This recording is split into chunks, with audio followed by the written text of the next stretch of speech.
Ça me fait plaisir d'être avec vous pour toute la journée pour ce sommet pour une transition énergétique juste.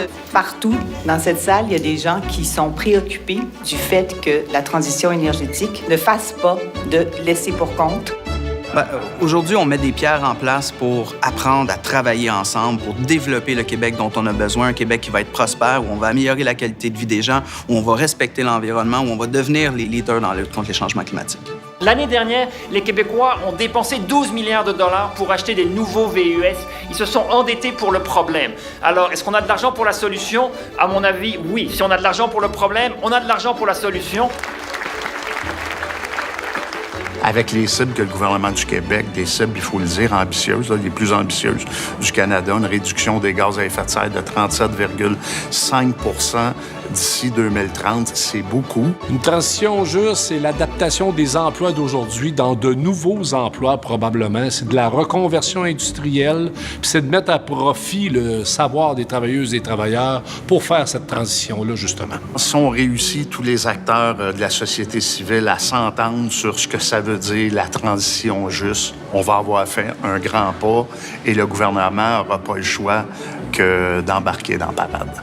On veut avoir des gouvernements, des instances décisionnelles qui mettent en place des politiques qui vont faciliter l'accès à tous et à toutes, encore une fois, à des milieux de vie qui sont sains, à des opportunités, que ce soit d'emploi ou de vie. Alors ça, c'est le macro. Mais après ça, il y a les micros. C'est comment on travaille avec les citoyens et citoyennes qui, eux, ont des idées, des initiatives, des projets pour, encore une fois, s'assurer qu'on a une justice sociale qui est connectée à la transition énergétique et au développement économique. La vraie question qu'à mon avis, on doit se poser, c'est quel rôle on veut dans cette transition énergétique-là comme société? Est-ce qu'on veut acheter les technologies des autres? Est-ce qu'on veut faire grandir le prochain Apple vert au Québec? Une transition, ça implique du changement. Du changement, c'est des personnes qui sont touchées, c'est des organisations qui sont touchées, c'est une société qui est touchée.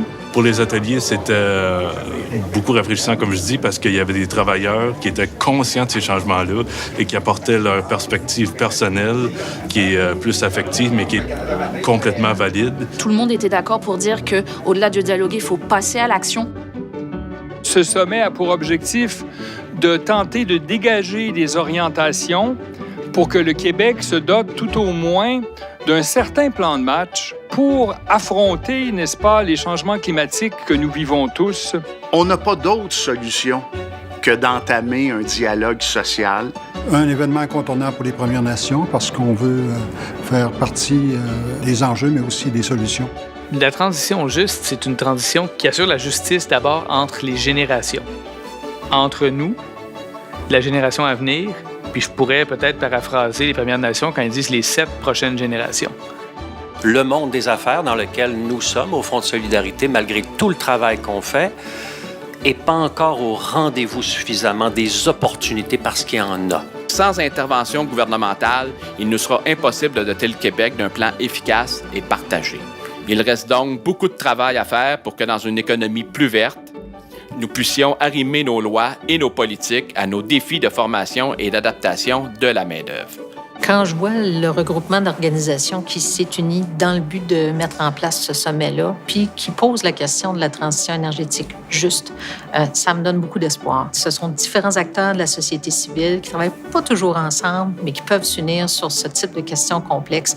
Et quand on met en plus de l'avant l'aspect environnemental de la transition énergétique, mais aussi son aspect social, là, je pense qu'on a une solution gagnante.